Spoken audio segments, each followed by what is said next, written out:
just sang right now is from Danabai, one great saint from 12th century actually.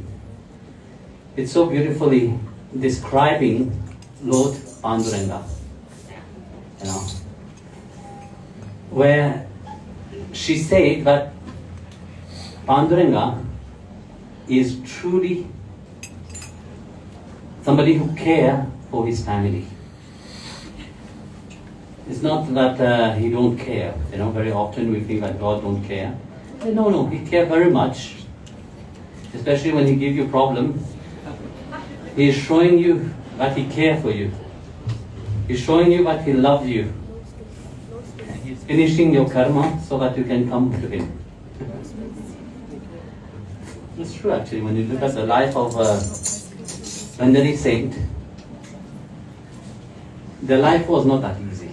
Once, Bhakti Devi, Srimati Radharani asked Panduranga, why do you give so much problem to your devotee?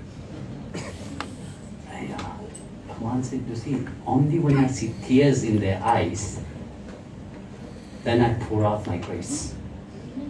But tears don't come out like that, no? Not the tears that we pretend. Because tears to pretend, everybody pretend. Because this world is full of hypocrisy. You know, full of pretending. I need somebody to translate. He already forgot half.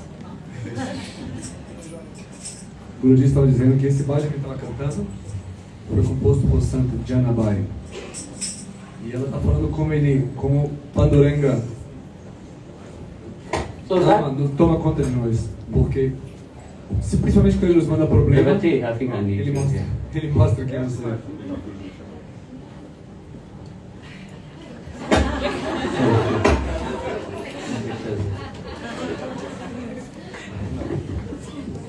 I think it's the German part of it. It's very active.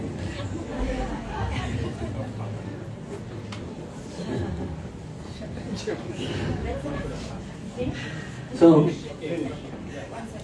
you see, Lord Vithala, in that aspect, you know, and there's a picture of him here, so beautifully describing that bhajan. You see, Lord Vithala, Sant Dhyaneshwar, Sant Tukaram, Namdev, and all, even on his shoulder, he's carrying them. That means that dearest and the nearest of the bhakta, Bhagwan is so close, but there is no difference between Bhagwan and bhakta. They're so near to each another that you don't know who is bhakta, who is Bhagwan. And Bhagwan cares so much for his bhakta, for his devotee, in such an amazing way. The same way that we care for him also. Because without Bhagwan, bhakta is not there. You know, bhakta and Bhagwan goes together. This is a unique relationship, a relationship which life you have treasured about. And you know, in Ramcharitamanas, Ram Bhagwan said, you know, there is a beautiful story of Kevat. When he wanted... O Guruji estava mostrando a foto. Yesterday I got complained.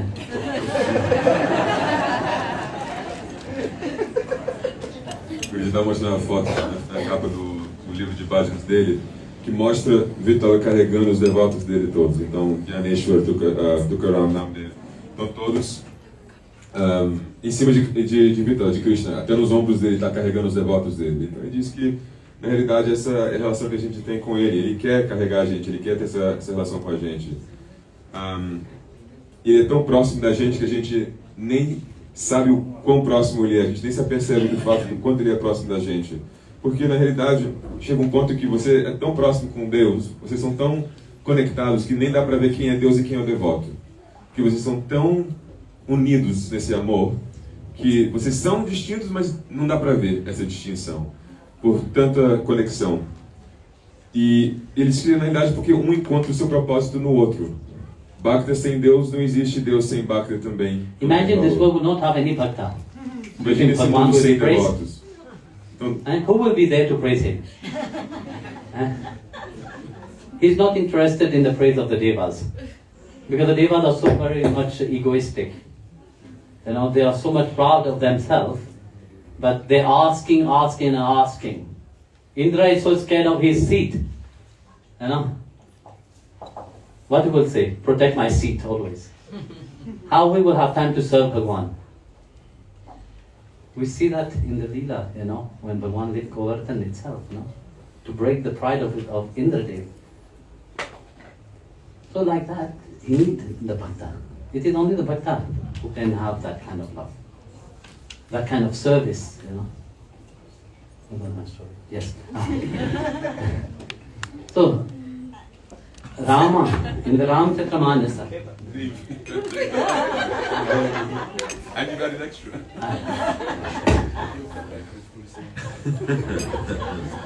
Então ele estava dizendo, agora não, agora eu vou ter que traduzir essa parte agora e depois voltar para a primeira. Então ele estava dizendo, porque é verdade, devoto sem Deus, Deus sem devoto, não vale a pena, não tem sentido, não tem propósito da vida. Porque, por exemplo, quem é que iria se relacionar com Deus sem os devotos? Os devas não está interessado em relação com os devas, porque os devas são arrogantes, têm ego, eles não estão interessados em devoção. Eles rezam para eles só para proteger o que eles têm, posição, ego. Então, na realidade, ele fez, por exemplo, o Govardhana Lila, exatamente. Your voice is loud enough. Então ele fez o Govardhana Lila.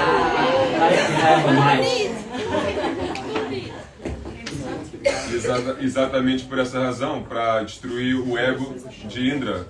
Então os devas estão sempre mostrando esse ego e nunca mostrando devoção, preocupados com o que eles têm em vez de servir Deus. Então Deus precisa do devoto, o devoto precisa de Deus. Aí ele, voltando para a primeira parte, o Guruji estava falando sobre, no Ramacharita-manas tem uma história sobre Kevat, e ele vai contar essa história. So Kevat was a boatman, you know, who wanted Sri Ram to cross, he helped Sri Ram to cross over to the, so he waited patiently.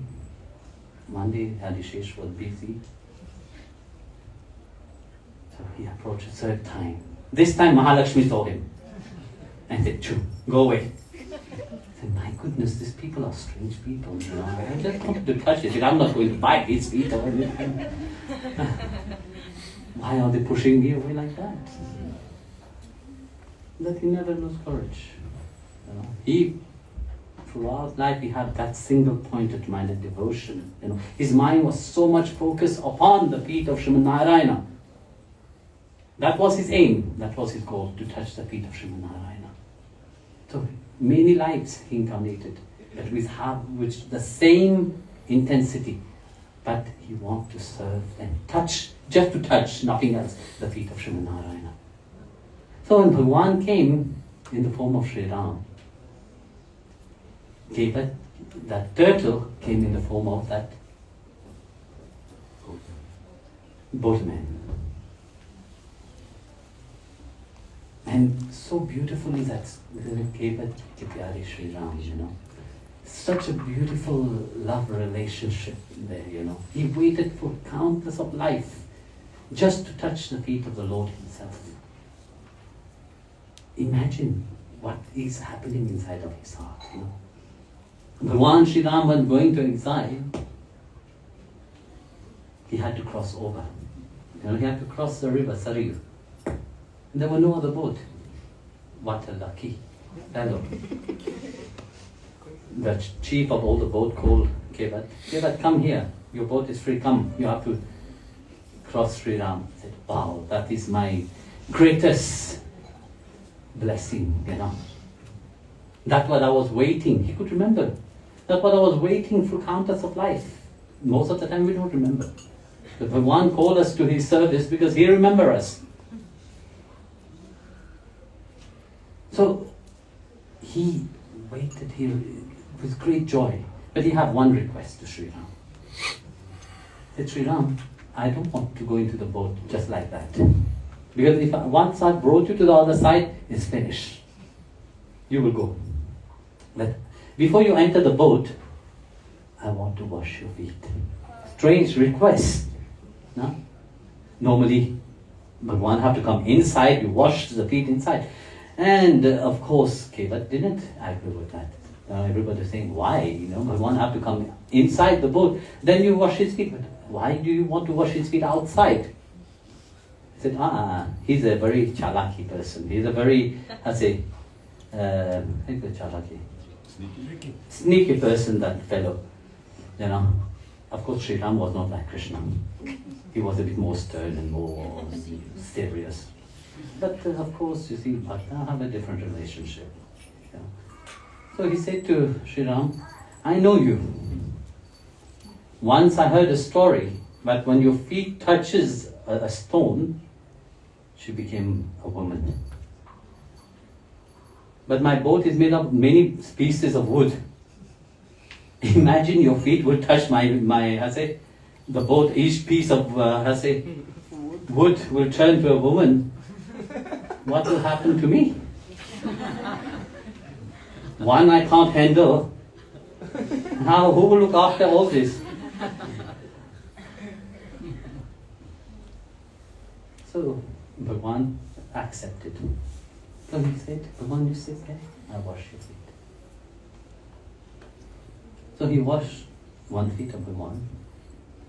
And then he said, now I want to wash your other feet. So for you to wash the other feet, where will I put my feet? First I have to put my feet at place, He said, okay, you put it on my thigh. I will hold you. So with one hand, he held the leg of Sri Ram feet on him, and the other hand, he was washing the feet of Sri Ram. And he said, Bhagwan, don't worry, you will not fall down, I'm holding you. Place both of your feet on me. Bhagwan stood on both feet on his leg. He said, I'm holding you. At that moment, there was such an intense love in Sri Ram's eyes, but he said, I thought I am the one which is holding the bhatta. But today, you have proved me wrong. You have break my ego which I have. As even being Bhagwan, I have an ego, but I'm sustaining everything. But today you have proved me wrong, but it is not Bhagwan which is sustained. Bhagwan and Bhakta sustain each another. You have hold me. So,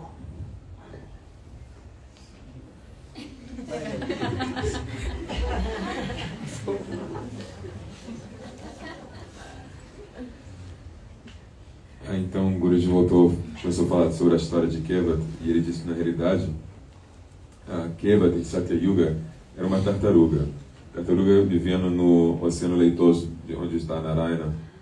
E ele disse que um dia ele estava vendo os devas indo para Narayana, tocando nos pés de Narayana, estava vendo os sagrados rios, as devis indo lá e tocando nos pés de Narayana. Ele pensou, por que eles fazem isso?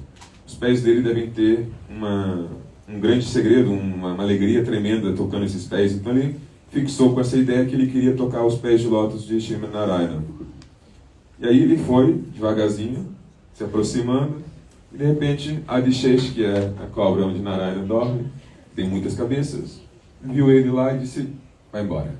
Então ele teve que ir embora. E depois tentou de novo, porque ele tinha coragem. Segunda vez também não deu certo. Adishesh de novo mandou ele embora. Disse assim, pessoal, Adishesh tem que dormir também, né? Eventualmente eu vou conseguir uma chance e eu vou chegar lá. Terceira vez que ele foi, em vez de Adishesh foi Mahalakshmi. Mahalakshmi viu e mandou ele embora também. E ele pensou assim, pô, esse povo aí é muito chato. Eu não quero fazer nada de errado, só quero dar um beijinho no pé dele. Não quero morder, mas não deu. Então, mas ele ficou tão fixado com esse desejo, com essa ideia, que isso carregou com ele nas vidas que ele teve depois. Então, focando nessa vida agora de Kevat, ele encarnou durante a vida de Sri Ram, e ele era esse barqueiro. E então, tinha um episódio, um lila, em que Rama tinha que cruzar um rio, ele não tinha como, precisava no barco, então ele foi falar, foi pedir um barco, e aí o chefe dos barqueiros disse que você que vem aqui, você tem o teu barco disponível, então você que vai levar Ram para o outro lado do rio. Aí o Kevat ficou tão feliz, porque ele sabia quem Ram era, ele reconheceu isso e reconheceu também o desejo que ele tinha desde sempre. Então, quando isso aconteceu, ele estava tão feliz, mas ele teve um pedido um pouco estranho para Ram. Ele disse assim: primeiro, antes de você entrar no meu barco, eu quero lavar teus pés, porque o sonho dele é tocar nos pés dele, mas ele disse, ouvi falar que teve um outro livro, um outro episódio, que você pôs os teus pés numa pedra e essa pedra virou uma mulher. E é uma outra história no Ramayana também, Ramcharitamanas. Então imagina, você entra no meu barco, você vai pisar no meu barco, com tantos pedaços de madeira, e todos esses pedaços de madeira vão virar mulheres, isso é muito problemático para mim. Então vamos fazer isso aqui fora, vou lavar os seus pés aqui fora, você pisa em mim em vez de meu barco, e aí está tudo resolvido. Então, Rama aceitou, então ele estava lá lavando os pés dele, assim que ele lavou um, Rama disse, onde é que eu vou pôr meu pé agora? Ele disse, põe em cima de mim. Então ele pôs em cima dele, segurou a perna dele e com a outra mão estava lavando o outro pé de Rama. Quando acabou de lavar o segundo pé, ele disse, então põe o segundo pé em cima de mim também. Então Rama estava em cima de Kevat, e Kevat estava segurando ele. Ele disse, não se preocupe, Rama, eu não vou te largar, eu estou te segurando. E aí, Guruji estava dizendo que nesse momento Rama sentiu tanto amor de Kevat, ele sentiu uma intensidade tão grande, porque ele entendeu nesse momento que não é só ele que sustenta os devotos, que protege os devotos, que segura os devotos também sustentam ele, seguram ele, protegem ele. E nesse momento ele disse, você quebrou até o meu ego. Eu mesmo sendo Deus, tenho esse ego que você acabou de quebrar. Pensando que eu é que protegia vocês, mas você também está me protegendo, você está me segurando como eu te seguro. E aí você vê que cada um, Deus e Bhakta, encontram o seu propósito no outro. Tem uma dependência entre os dois. E...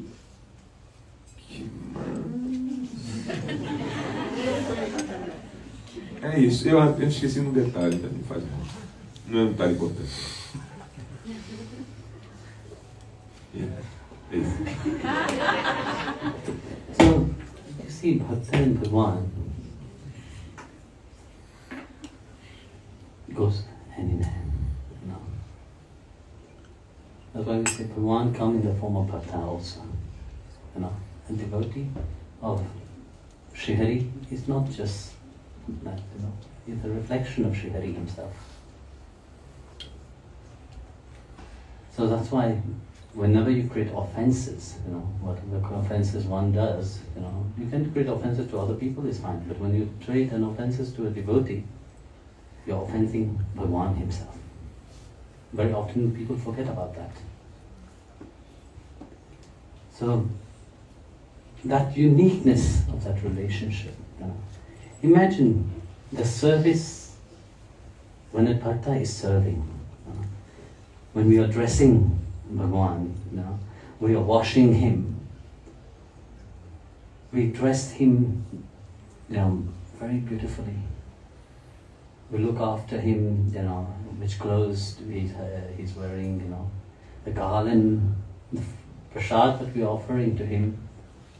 So nice, you know, when a bhakta is doing that, there's a great joy inside. You know, it's not miserable face. It's not out of misery. Look at you, people. Since morning you are sitting here. You know, some of you have not yet eaten.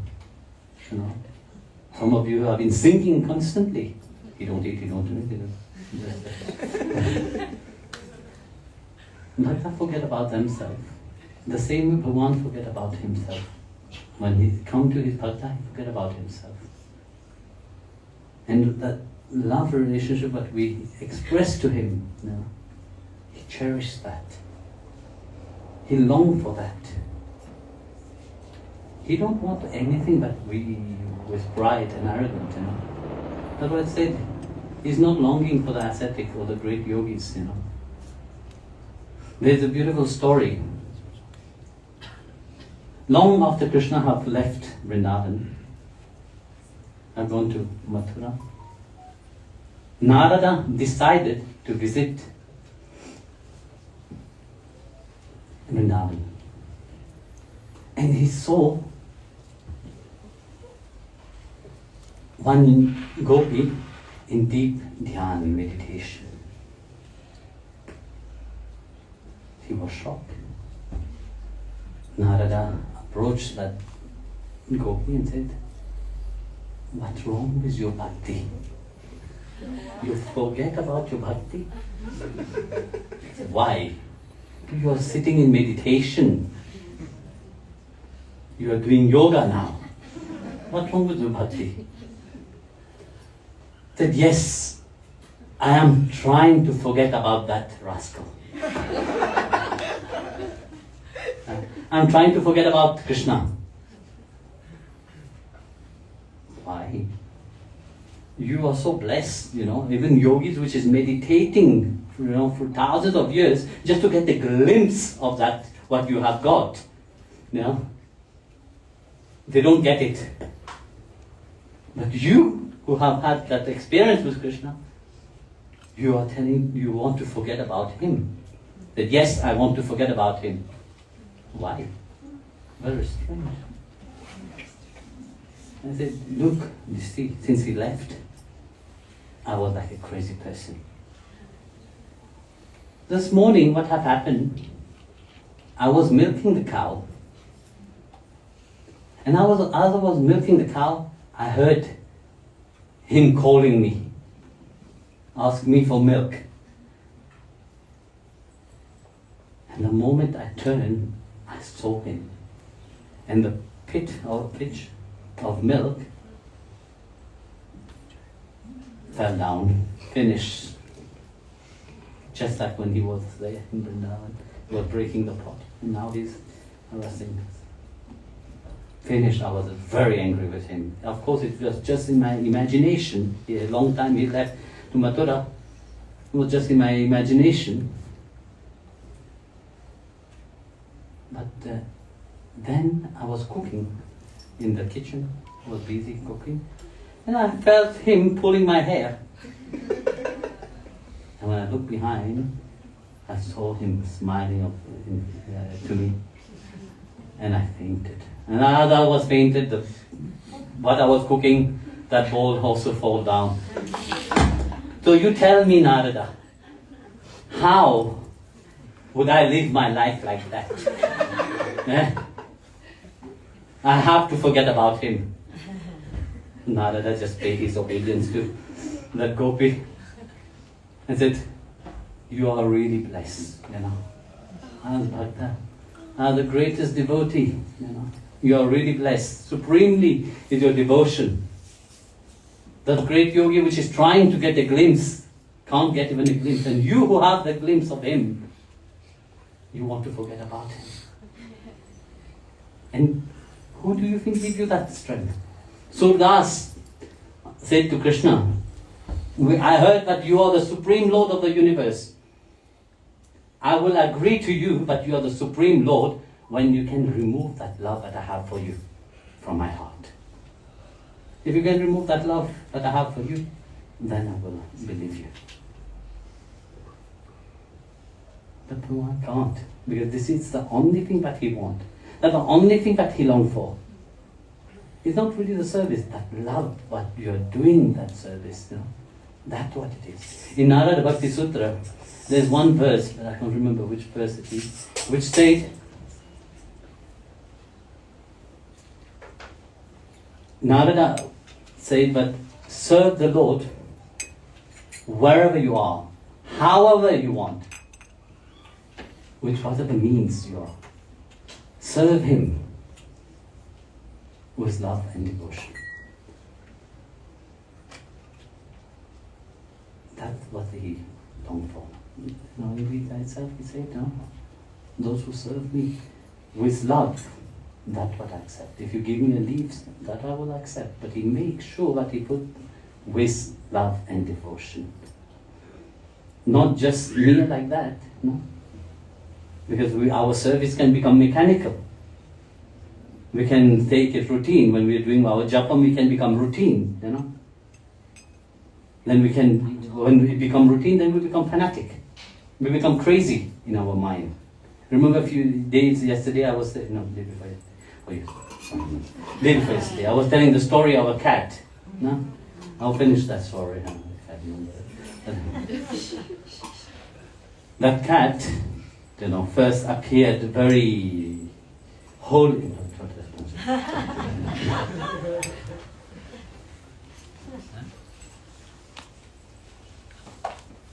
Guruji estava dizendo que devoto não é ser normal. Então, como ele não é ser normal, a gente tem que ter cuidado quando a gente ofende os devotos. Porque ofender uma pessoa normal tem suas consequências, ok? Mas ofender um devoto tem outras consequências. A gente não devia fazer isso. E ele disse que você vê como os devotos são diferentes. Eles não pensam neles próprios, estão sempre pensando no Senhor. Nós estamos servindo, nós estamos aqui o dia inteiro. E você vê, por exemplo, o tipo de serviço, fazendo as guirlandas, cozinhando, abhishekam, pujas, o que for que seja. Mas cada serviço, você vê o devoto que está fazendo esse serviço, você vê tanta felicidade, tanta vontade de fazer aquilo. Porque esse é o amor que eles têm. E o serviço é simplesmente a maneira desse amor se expressar. É o veículo desse amor. E olha, por exemplo, aqui, desde a manhã, nós estamos todos aqui. E alguns de vocês sem comer, outros cantando o tempo todo. Mas é isso que ele estava dizendo, que o Bhakta esquece dele próprio, não pensa nessas coisas, porque está aqui para ele, para o Senhor, não para ele próprio. E Deus é igual.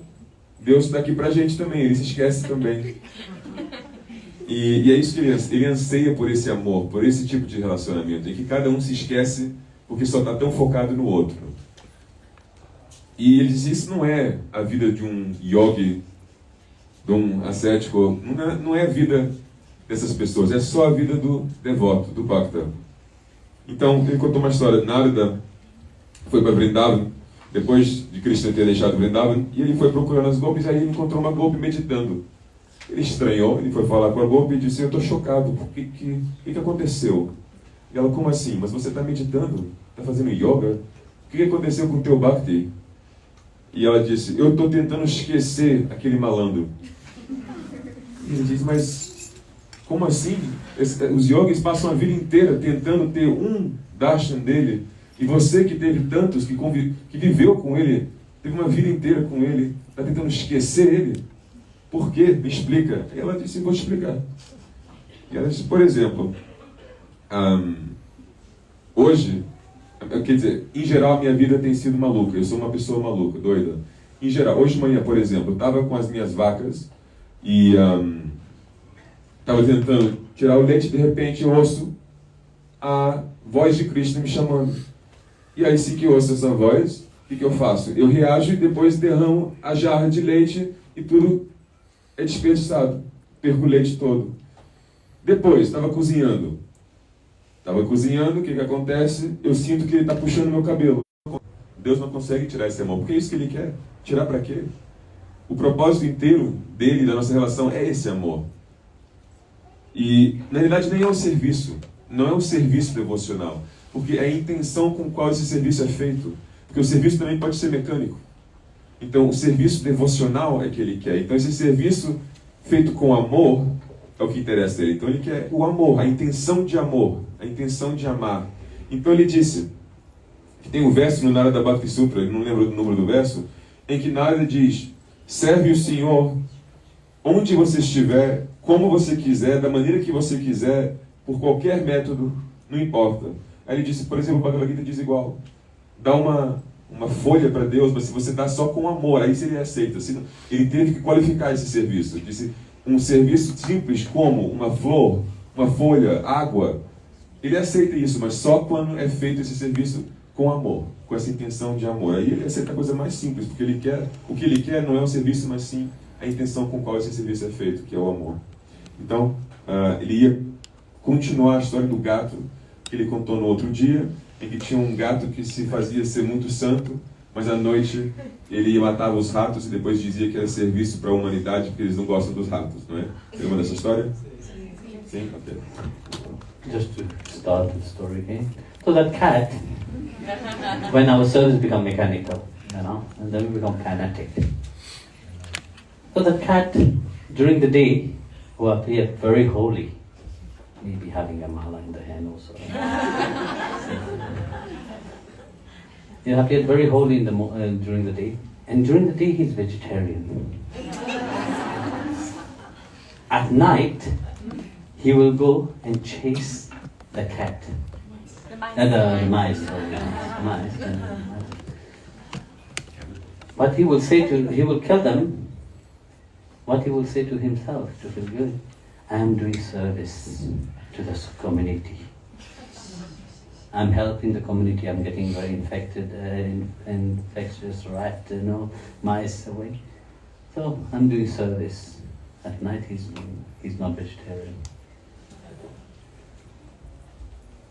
That's what very often when our service become mechanical, it is like that. In front of people we appear somebody, we appear like very grand devotee, But then when we are with ourselves, then the reality is there. It's completely different reality. Then we are lazy. We don't want to do our sadhana. We don't want to do our service.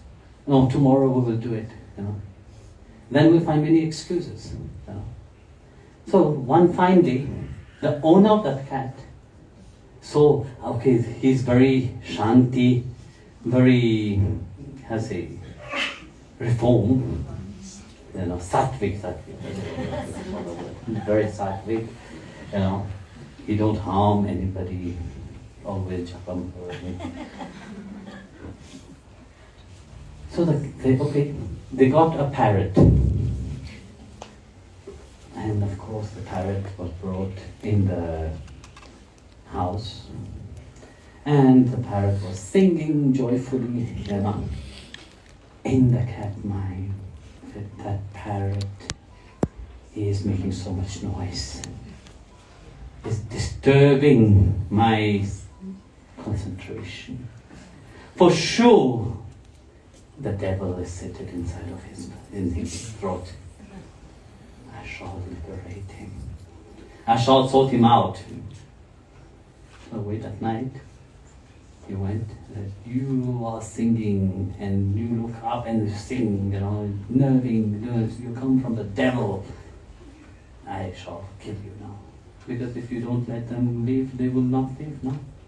So, again, he killed the parrot.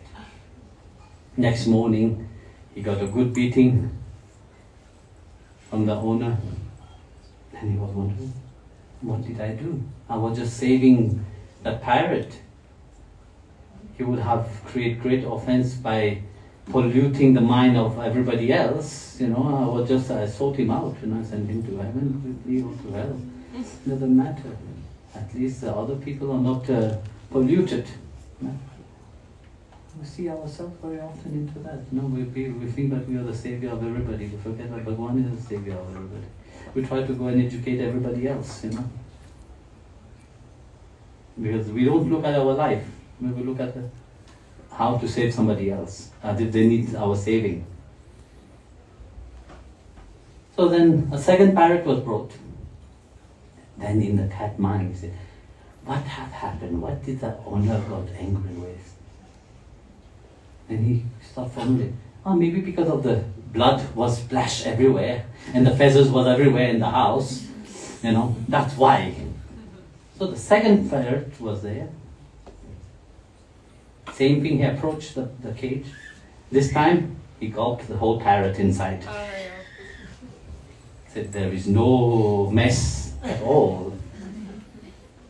All has swallowed it. So all he swallowed. Next morning again, the cage was empty, parrot was not there. Cat got a good beating. Said, what did I do wrong? There were no mess this time. I just swallowed the whole. Maybe that also was wrong. So a third parrot was brought. Said, maybe I should not touch the parrot. Maybe because I touched and getting not good. So that parrot was brought. What he did, that night he went inside, put the clothes, said, I'm not allowed to kill you. I will not kill you. I'm not allowed to touch you. I will not touch you. But you need to be taught a lesson. What he did, he took the cage and started shaking the cage. And poor parrot died of a heart attack. And now, the pirate have died, is a waste. Nobody have killed him. Nobody have killed the pirate. It died by itself. That means I can eat it. So, that's it. Eat it. But this is the state of mind, you see. Very often, you see, when our service become mechanical, we lose ourselves. You know? We think that we are serving, but in reality we are not. We are creating more harm because it's not natural. It is not sprouting from the heart. You know? And something that doesn't come out from your heart, there can't be love inside it. Because when there is love inside, you know, you see, there is no time for thirst, there is no time for hunger, there is no time for anything. You know? But what we do, we are always in anxiety. You know? We are always worried.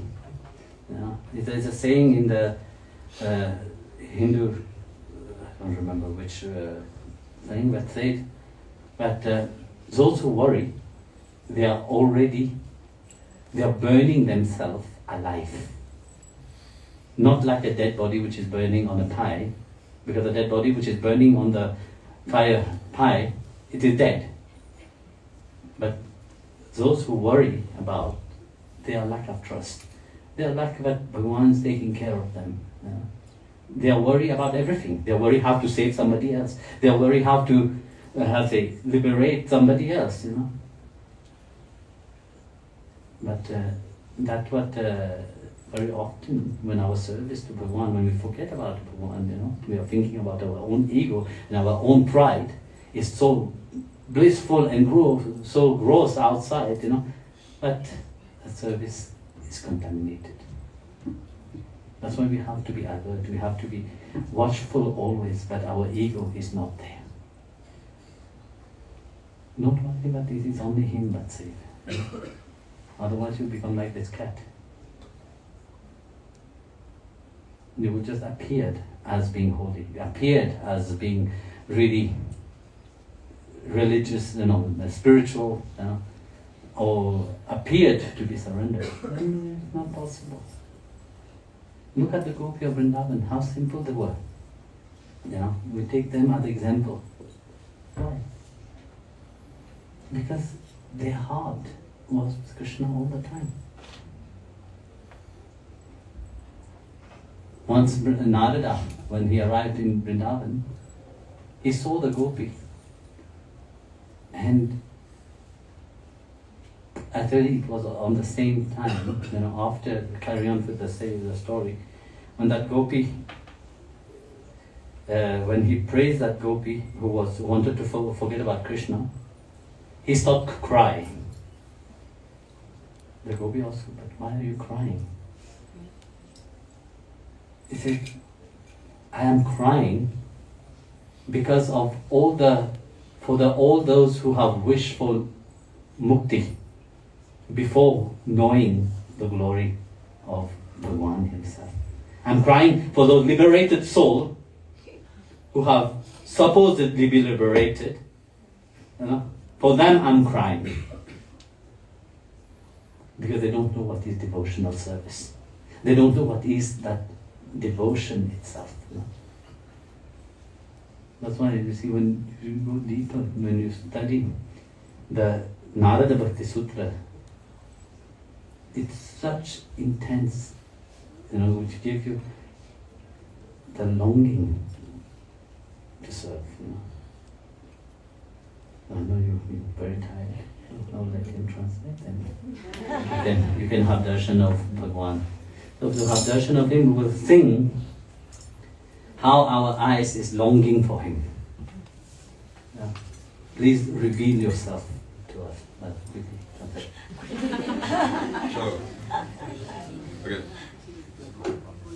Então ele continua a história do gato. Ele estava dizendo que o gato era vegetariano de manhã, era muito sáttvico, fingia ser muito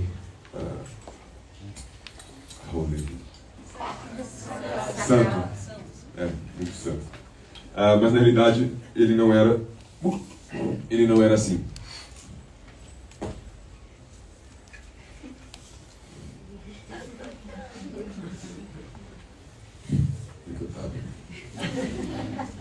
Não era tão santo assim. Certo, ok. E depois à noite ele comia os matos, matava os ratos, porque estava tentando fazer serviço para a comunidade supostamente. Ele justificava dessa maneira. Diz que isso, na realidade, é uma história que demonstra o que acontece quando a gente faz um serviço mecânico. É um serviço feito sem amor. E, continuando a história, ele diz que o dono pensou, bom, como o meu gato é tão santo, é tão sátrico, eu vou comprar um pássaro, um papagaio. Não vai fazer nada pro papagaio porque ele é tão legal, tão sátrico, tão santo, não vai fazer nada, nunca vi ele matar ninguém.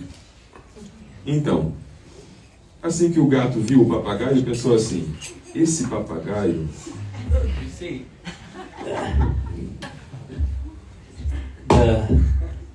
the quality of the cat, he can't forget, no? The quality of killing, the quality of, he can appear very holy on the outside, but if you have not changed the inside, nothing have changed. If your mind have not changed, all your spiritual practice is useless completely. That's what it's also about, Because very often people change on the outside, become very fancy, exotic outside, But inside, the mind have not changed. Inside they're still a big criminal, inside they're still a big crook, inside they're still with all their negativity. Then nothing have changed.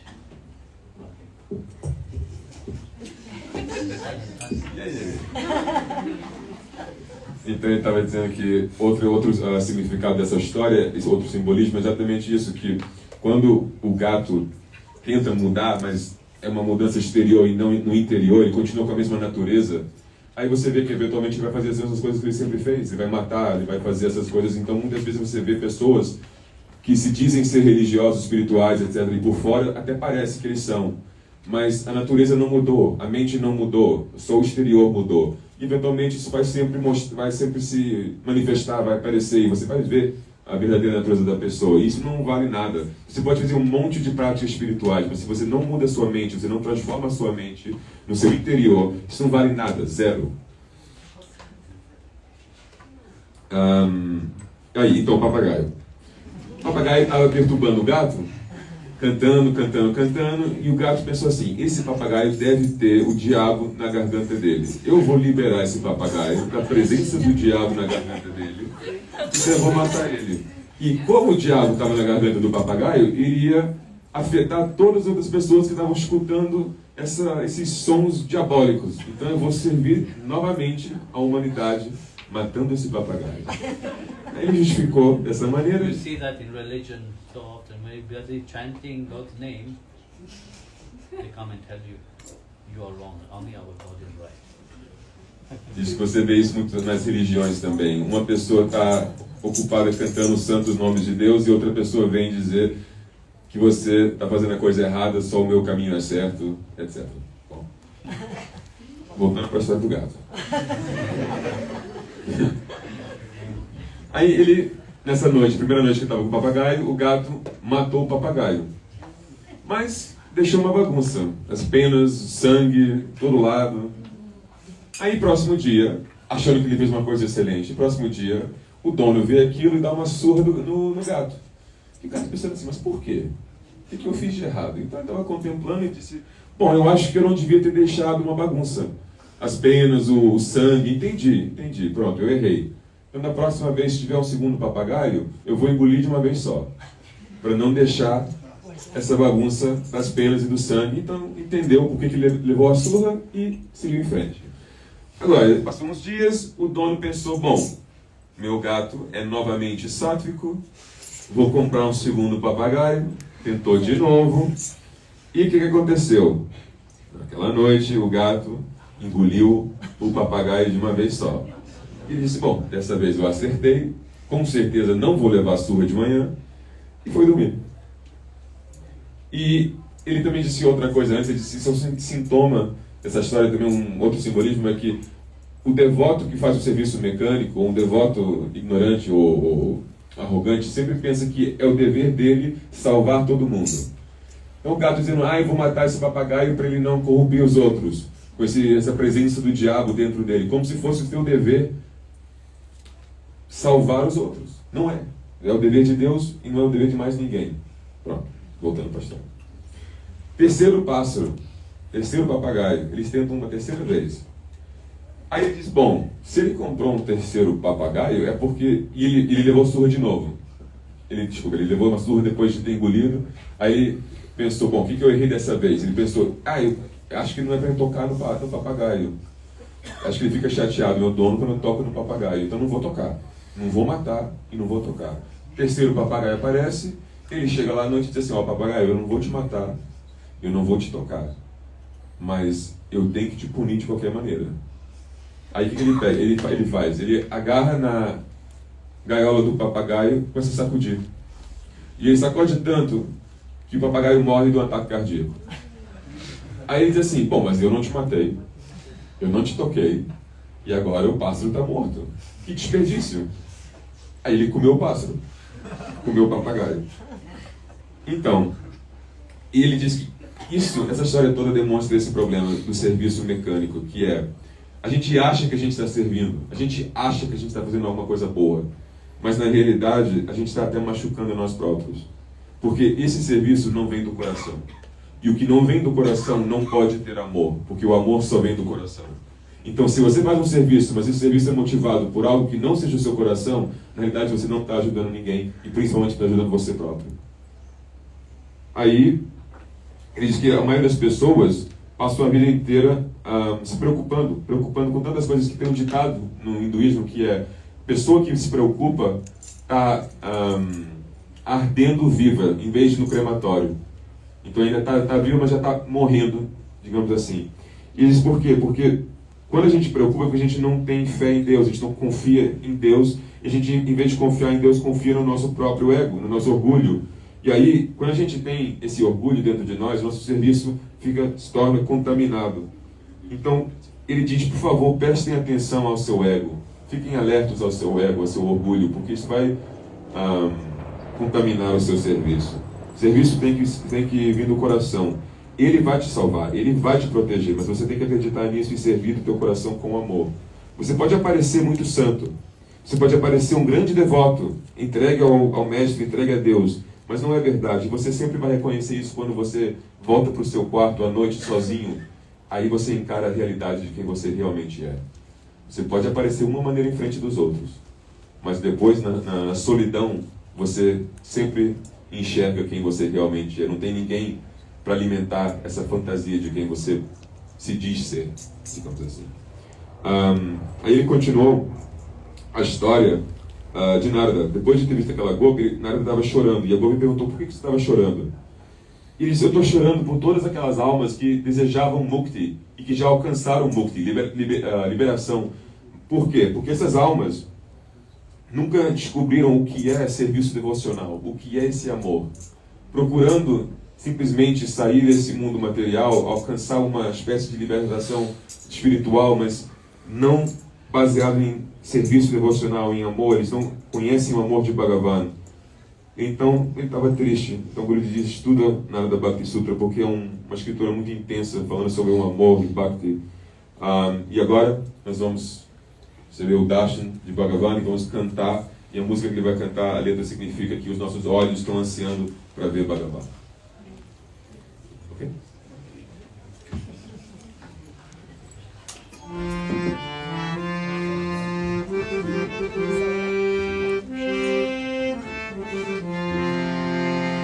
Rupa pahata lochani, rupa pahata lochani, rupa dare hota jani, rupa dare hota jani, rupa pahata lochani, rupa pahata lochani, rupa dare hota jani.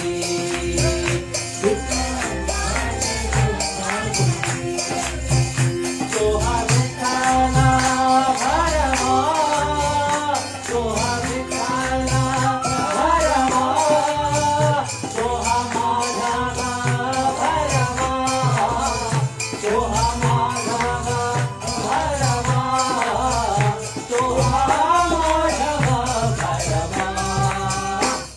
Hare